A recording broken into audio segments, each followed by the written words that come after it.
Chapter 18 Obey. Wanyanyekova thought he heard something and turned around. Then, Daniel's body fell to the ground. Turning again, he saw Daniel with a hole in his forehead, blood gushing out. Then he felt a sharp pain in his left arm. Looking down, he saw blood coming out of his arm. Looking up, he saw a man with a sniper silencer shooting at them. Quickly and with great force, he took out one of his metal stars and threw it, hitting the man in the middle of his skull. He fell dead. He looked down to see his wounds, then looked up. Daniel said, I get it. Wanyanyekova dropped to one knee. I just saw a vision. There's a man nearby in some bushes. I will throw one star in the bush. I need you to throw 4 more stars 6 inches below where I throw, and I'm going to throw 4 more stars because I'm unsure if he's standing or kneeling. Now! Wanyanyekova shouted as he turned. He threw a star and heard an unfamiliar sound. Then Daniel threw 4 more stars below where he threw, and they heard the sound again. Then Wanyanyekova threw his 4 and heard a long, silent cry. Go quickly, and get the rest! Wanyanyekova pulled out the Colt revolver he got from Jom and slowly walked towards the bushes. He saw a man unconscious, lying in his blood, barely breathing. Kicking the gun away from his body, making sure he was out, he placed his foot on one of his wounds and pressed down. It wasn't long before everyone was surrounding the area. Wanyanyekova signaled that everything was all right. Daniel! Wanyanyekova said. You're always seconds from finding your request?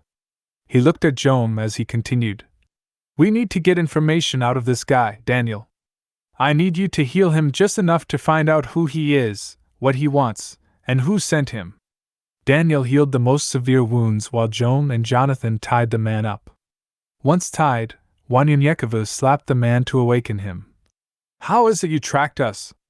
Said Wanyanyekova. The man looked at his wound and asked. What happened?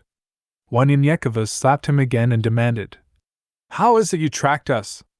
Shaking his head and bucking his eyes, he replied. There's a communicator in your possession. It belongs to the Albany I worked for Alpha, Quebec 1 or AQ1? Wanyanyekova then asked. How is it we didn't detect you? The man replied. Cloaking device made by the Albanians, holding his wrist up as high as he could get it. Like the one on my wrist. Wanyanyekova took it off and handed it to Alicia. You guys see what you can do with this, so we don't have anyone else sneaking upon us. The man then asked. How did 5 men, 3 women, and a boy kill over 1,000 well-trained Anakitas? Still seeing Daniel covered in blood in his vision, furious, Wanyanyekova said, I'll ask the questions here. Taking out his assegai, one last question Wanyanyekova asked. Where is this Albany that you work for? The stranger said. I don't know. He gives the orders, and I carrying them out, but there's a bounty on you all's head as well. I was just told to scout the area for survivors because the communicator was still on. We were unsure of what happened. But when I saw you two and thought of the bounty. Wanyanyekova slapped him again. You killed a boy. Confused, the man said. Is there another one? Besides that one? For I have killed no one today, let alone a boy. I was aiming for you. Wanyanyekova forgot it was a vision, but the fact that he would have killed him made him furious, and he charged at the man with the assegai. Wanyanyekova! Child of Sabaoth, meet Obey, a great warrior of Sabaoth! Wanyanyekova remembered his vision and Obey's face, dropped the assegai, turned, and walked away, saying, We cannot harm him. Daniel! Heal him because he's a man of Sabaoth. Obey, still confused, asks, Who is that man? And that voice called me a child of Sabaoth. Daniel did not say a word. Jonathan walked toward him, saying, Let's see was the voice, I think, and that is Wanyanyekova of Louisiana, a warrior for Sabaoth. Where the fuck you get that we killed over 1,000 people? Before he could speak, Jonathan asked Obey, And how is it that a believer of Sabaoth, Wakatilian at that, works for an Albany? Obey said, First, I work for the Anakitas, and they work the ebony. You will never see an Abenians get their hands dirty. They will always have someone taking care of their dirty work. Second, I have worked for them since I was a child. I don't really know much about Sabbath or my roots at that. Thinking about his childhood, Obey continued. All I know is when I was a child, a man gave me this book, pulling out an old torn Torah. And I have been reading it since I was a child, not really knowing why. I figured it had something to do with my family, so I kept reading it repeatedly since then. But as far as the Anakitas, it was either eat or die, so I chose to eat. I have always been a good fighter, hunter, and tracker. And they made me a bounty hunter, an assassin. He was interrupted by Alicia, who was looking at the cloaking device. The distance on this thing is outrageous, and I believe I can make a closed network communicator for us now. Jonathan looked at Alicia, saying, It'll be easy to use our communicators without anyone monitoring or tracking it but us. Joan looked at Jonathan. You said that last time. Don't you see who found us? Pointing at Obey. They saw Wanyanyekova walking back towards them before they could finish their conversation. Wanyanyekova picked up his assegai and asked Obey, Are you with us or against us because time is short at hand? No one has eaten, and dusk is upon us. I am with you, men of Sabbath. We are not enemies, but brothers, said Obey as he saw his wounds healing right before his eyes. Jonathan interrupted. You said we killed over 1,000 people. When did this happen? I counted maybe 100, 120 at the most. Obey, puzzled, said, The bubble city of Las Cruces? That explosion alone killed 1,500. Daniel stopped healing Obey and looked at him, and the rest of the children of Ibrahim looked at each other and started to ask questions. We will talk later then, we must go now, said Wanyanyekavu. Obey interrupted. Wait. There's a communicator among you, and the signal is strong. Someone will be here, unless we mislead them to go elsewhere. I need it now. Elijah? Wanyanyekova said. Please help him find that communicator. Obey said. My jet ship is just a few yards. I need to place this on my ship and send it somewhere. Wanyanyekova said. I will go with you. Wanyanyekavu instructed everyone to prepare a meal with whatever they had and place camp somewhere safe as he left with Obey. Wanyanyekavu and Obey ran to the jet ship. Out of breath, Obey said, I need to set this thing to autopilot to a place miles away from us. Wanyanyekova said, How far can you send it? Obey started pressing buttons. How about Rio? Rio de Janeiro? Wanyanyekova said, That's far enough. Obey finished setting the autopilot on the jet ship as it took off, heading south.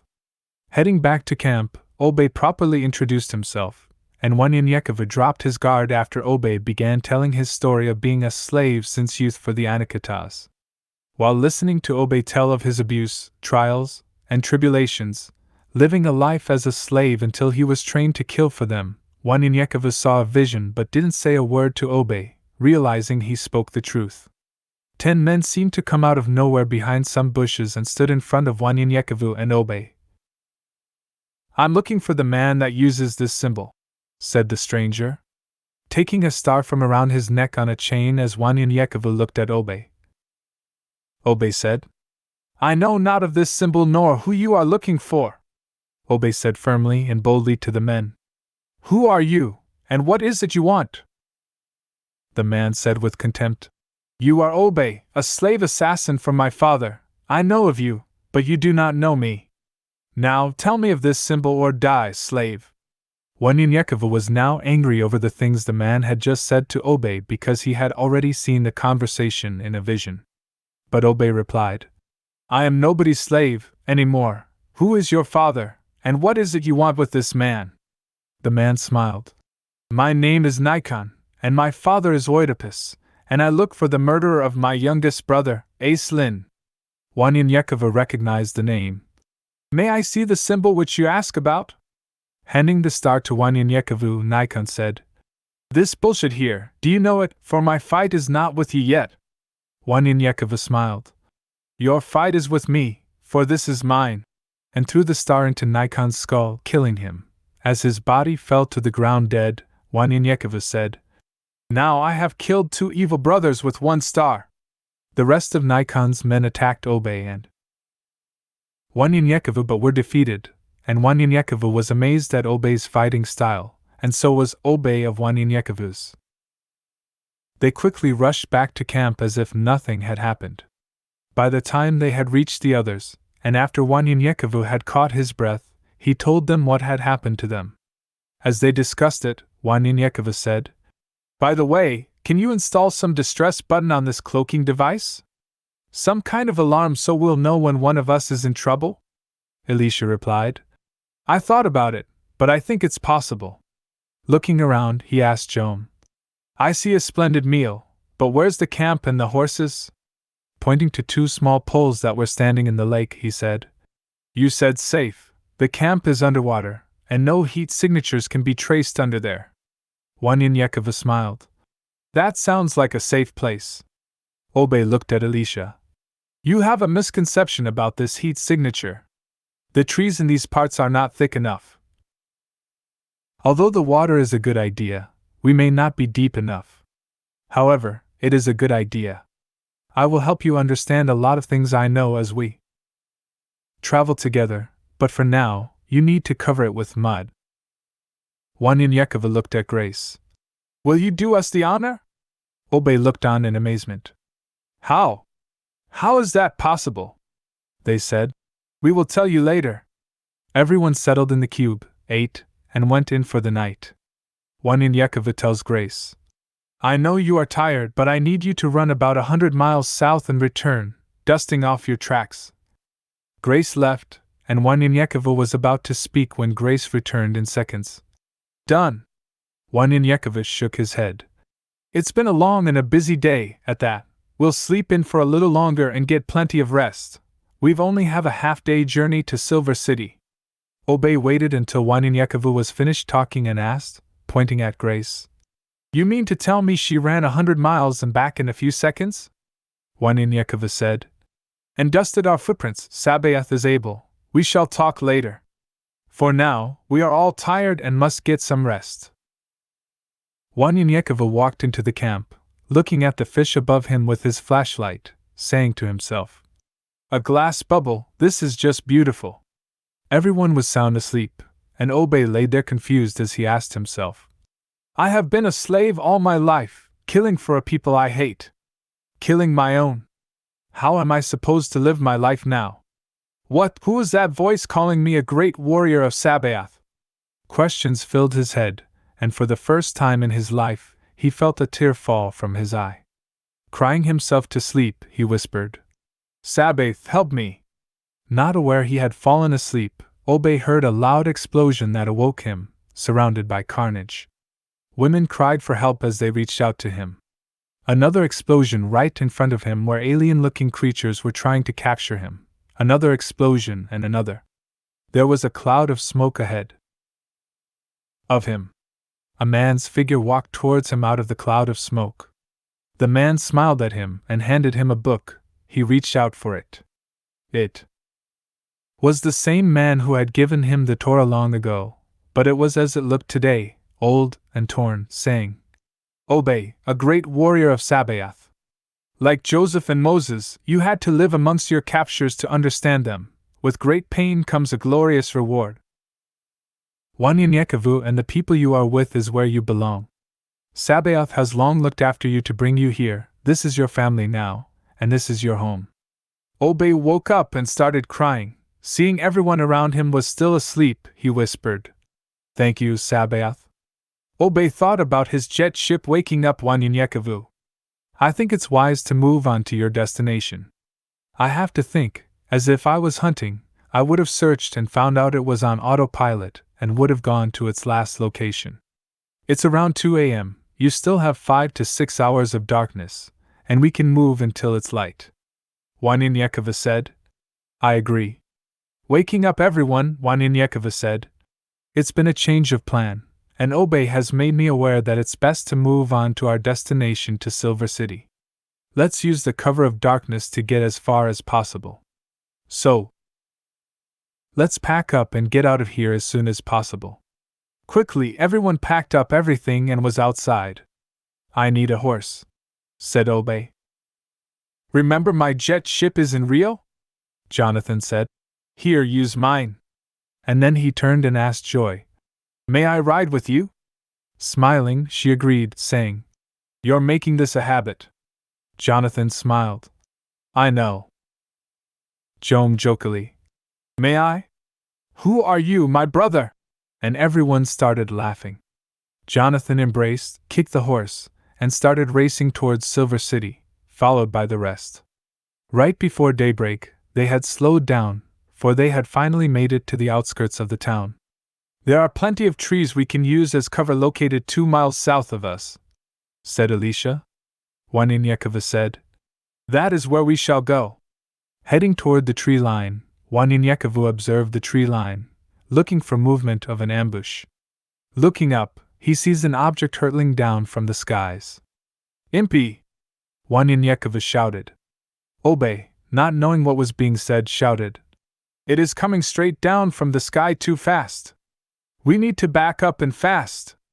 Everyone backed up a bit, and it slammed into the ground, sending dirt and debris everywhere, after the dust settled. An enormous door, 50 feet in height, stood in front of them. The door slowly opened, and standing there on their horses, they looked at each other. Waninyekova said, I don't sense any danger. He signaled his horse to go on as he entered the doors, soon followed by the rest. A stranger standing near a table said to them, Welcome. Sabaoth has seen that you were weary and is now giving you rest. Come, relax and dine, for no flesh has ever entered heaven's gate. But you must not pass the tree line, for you would surely die. Sabaoth has made this place just for you. Everyone was in awe and slowly got off their horses. Please sit and dine, for I know there are many questions among you. There stood a very long table with a feast of their favorite foods. Everyone sat down and enjoyed themselves as they spoke to the man. Daniel, being the youngest, asked the man, So, who are you? The man smiled. The human tongue cannot pronounce my name. But I'm known as Mshika. Waninyekova and Obe, quickly knowing who he was by name, stopped eating and bowed. No, Mshika said. Please rise. Seeing the reactions of Waninyekova and Obe, Daniel looked at Waninyekova and asked, Who is Mshika? Waninyekova said, We never got that far in the Torah. He's the son of Sabaoth who came to earth to see why we were having problems obeying him, so he came down as flesh like us, to see and feel sin. He's our attorney, our redeemer. Daniel asked, What is sin? Mshika said to Daniel, Sin is those things that Sabaoth hates. Like pride, lust, greed, and there are many, many more. Unlike man, everything is sin, but they compare sin by their own definition, not Sabaoth. You'll know them soon, for you will become a great prophet for Sabaoth like in the days of Isaiah, for his spirit dwells within you. He turned to the sisters. Grace, mercy, and joy, I have named you these names because you are dear to my heart. Then he turned to Joan and Jonathan. 2 brothers that remind me of the 2 brothers who were my disciples, James and John. Pointing at Elijah and Elisha. Also the same Spirit of whom I named you. Tears rolled from his eyes. You bring me great joy, for you have obeyed the word of Sabaoth, and you'll make a great and mighty force the world cannot stand. He stood up and said, Behold, Obe, your gift from Sabaoth shall be given, and no man will believe it, and Waninyekova an unwavering spirit, a faithful servant of Sabaoth. He took a seat and continued, It is an honor to be here. Let us dine together and enjoy one another's company, for it is Sabaoth's will that we do so. Everyone ate and talked. Laughter and joy filled the air. Waninyekova asked Mshika, I had a vision the other day and seen this lady a few times, come to think of it. Dressed in ancient clothing. However, she was in a time I know not of. She called herself Akilamelech? Who is she? He smiled. Yes, Akilamelech. She's a prophetess, a guide of the blind, and the voice of Sabaoth. She will guide your great-grandson, Cush, to his destiny, as she has done for your ancestor before you. Her words make me smile. Her spirit brings me joy. Truth springs out of her mouth like a well, and she will bring down strongholds with her voice. He paused for a moment. Listen to her words because she is not of your time. Many things you will not understand, but your grandson will. It is what turns his heart to Sabaoth. Out of nowhere, a lady about 6 feet tall wearing ancient African Native American clothing was speaking. It was as if they were there themselves, sitting in the audience. The privatization of prisons allows for commercializing the system and shopping it to the highest bidders. Contracts are now given to build prisons to the most lucrative building contractors. What then? The selection of places to build the prisons or to acquire prisons already built and modify them. Of course, the South will be the primary region because more Wakatilians live here, and the chances of keeping the prison incarceration rate high with Wakatilians and minority prisoners are the greatest here. Then they'll go to the urban areas that also boast of having a large minority population rate and high crime areas. Rural areas in the South are now being saved and maintained by revenues generated from prison labor and government loans and subsidies. Slavery is now legally reborn under a different name. But due to the Depression, private prisons are losing revenue because of abandonment by their original investor, backers who are no longer making money off bodies and cells, as they once did and are now getting out of the business. This leaves the operators of these slave centers with a cash flow problem. So, they are suing the states to get more money. This will lead, of course, to even tougher laws regarding the conviction of prisoners and the release of those locked up. What then? You will start seeing more crime dramas and movies designed to condition the mind to accept that we are all potential criminals who have to be ruled over by an elite group who know best and are more righteous than we. And demands for less leniency even for first-time offenders and children, as we have seen recently, judges sent to prison who sold kids down the river for millions in kickbacks. Daniel didn't fully understand, but listened anyway as Mshika turned to him. You will understand and agree in due time. Just listen, my son. As she continued, this is not about justice, not even close to justice. It is about profits to the rich who exploit the lives and labor of their fellow humans, even and especially those who may not be violent criminals but simply made bad choices that hurt themselves more than others. These are the majority of your offenders. Sabaoth will have to intervene here, for humanity is no longer capable. While I'm all for justice, law and order, and peace through respect for others' right to exist, justice doesn't always come in the courtrooms of this land from those who wear uniforms or badges or robes. Sometimes it comes from everyday heroes and ordinary citizens who remember they are their brother's keeper. Sometimes it comes from those who realize that justice and law are not always on the same side. And sometimes injustices happen in the centers of law by the hands of those who are supposed to represent both. The innocent often gets convicted, and the guilty sometimes go free. Proof that money and profit is often the driving force in our criminal justice system is the dozens of cases where innocent people are known or found to be innocent when they are locked up, yet are forced to go through tons of red tape before they are set free. If prosecutors were as anxious to set the innocent free as they are to lock up the guilty, it would be a testament to the system's fairness. But often, the process is more important to defend than the people they invented it to protect. We seem to, in our society, have forgotten that because something is a law doesn't make it right. The trans-African slave trade and slavery was a law. It was either moral, just, or right. Because something is, doesn't mean it should be. Because something is a fact doesn't make it the truth. That is when what we create becomes greater than ourselves. We are setting ourselves up for chaos. The framers of the Constitution said that laws are only to be maintained when they justly represent the will and interests of the people. But the laws are never greater than the will of the people they were created to protect. Nor are the people elected or hired to represent those laws. The voice of the lady faded out. Mshika then said to Waninyekavu, your descendants heard her voice, and the spirit of Sabaoth healed their souls. Because men became evil during his time, they separated the men from women, and children separated from their parents. Respect died, and many killed each other for no reason. Women were given prizes for leaving their husbands, and soon after, women said they didn't need men. And the child was taken from their father and given over to the state to be raised as rebellious people.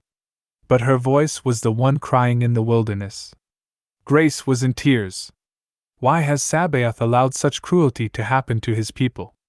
They have forsaken him and chased another, like a cheating wife. Shika said. Only a handful were saved and returned to their first love, but they had to be punished for leaving in the first place, through the fire, for only fire purifies. But be of good cheer, because of their obedience, you were blessed. Silence covered the room, and he finished his meal and said, Enough for now, please eat and rest, for you must be on your way tomorrow. They all talked amongst themselves all day, and Obey took a walk. Looking past the tree line, Wanyanyekevu saw him and walked up to him. Obey turned and saw Wanyanyekevu smiling. I would be happy when I walk those golden streets with no more pain, no more sorrow, and no more tears. Wanyanyekevu said. Yes, just to be so close gives me chills. Obey turned to Wanyanyekevu. Well, let's make Sabaoth proud of us, and do his will. Wanyanyekevu and Obey returned to the tables and continued talking about their situation and everything they saw that day until they finally fell asleep. They heard a voice. Rise and prepare to be on your way. It was Mletsi. Obey bowed. Mletsi looked at Obey. No, my friend, rise and give Sabaoth the honor. Wanyanyekevu looked at Obey. And Obey whispered, That's the old man that gave me the Torah all those years ago. Mletsi continued. A week has passed since you left. Those who seek you are long gone and lost to your whereabouts. Prepare to leave and stay at your location for a week, in which time Obey you must perform a holy jeûn and receive your gift. Joy whispered to Jonathan. We were only here overnight. How has a week passed? Mletsi turned and smiled at Joy. Time doesn't exist here. The large doorway opened. Standing by the door as it opened stood Shika, with a big smile. There will be times whereby you shall need my help, and only during Poingdidio will you be able to receive the full power of Sabaoth. Just say, in Shika's name, and I shall defeat your enemies before you. Mletsi grabbed Joy and Jonathan by the hands. Sabaoth is pleased to see your love for one another and has blessed it. He turned to Wanyanyekevu. And has given Wanyanyekevu approval to marry you too. Joy blushed, and Jonathan smiled in embarrassment. They all were happy for the two as they walked out of the large doorway. When they all had passed the doorway's entrance, it disappeared. They were in front of the tree line as if they had just come out of the forest. So they turned around, headed into the tree line, and vanished into the woods. Wanyanyekevu said, I will marry you too, after a week, after Obey's jeûn. Looking at Obey. You must perform your holy jeûn as well starting tomorrow morning. He raised his voice for everyone to hear. To everyone else, you may jeûn or do as you feel fit. And they all agreed to jeûn together with Obey the next day. Elisha and Jonathan worked on some of their equipment throughout the day while Elijah, Wanyanyekevu, Daniel, and Joan went hunting, and the three sisters discussed the wedding. Obey laid on the ground thinking about what had just happened and drifted off to sleep. For the first time in his life, he felt peace, he felt serenity, and it was a feeling he never wanted to end. Laughter awakened him. The men had returned, and they all were sitting around talking. Sorry to awaken you, Obey, we were just telling stories of our past. Would you like to join in? Said Joan. Obey replied. I don't know anything from my past, but I was born. Pulling up his shirt and revealing his shoulder. With this mark on me. Wanyanyekevu looked at the markings and said, That's the Seminoles tribe markings, but I'm not aware of your clan. In Native American history, many would mark their children with their tribe and clan after 1 week along with circumcision if he was a boy. Pulling up his shirt sleeve. This is my tribe and clan. The Seminoles are mostly in Florida, but a few are scattered here and there. I think Oklahoma has a large population and a long history of them as well. I'm familiar with John Horse and the Black Seminoles, They created the largest haven in the South for runaway slaves during the 1800s. They led the largest slave revolt in U.S. history, securing the only emancipation of rebellious slaves before the U.S. Civil War. They formed the largest mass exodus of slaves across the United States and, ultimately, to Mexico. It amazed Obey at what Waniniekova was telling him. "How do you know all this?" Waniniekova proudly said. "They taught us as a youth, our history and just history period back at home. We know very little about technology but plenty about history." The elders spoke most of our old history in the past, because we didn't read or write, it was lost. So now everything is written because that history has been lost forever, since the European invasion. They talked all day and finally fell asleep, with all security measures intact.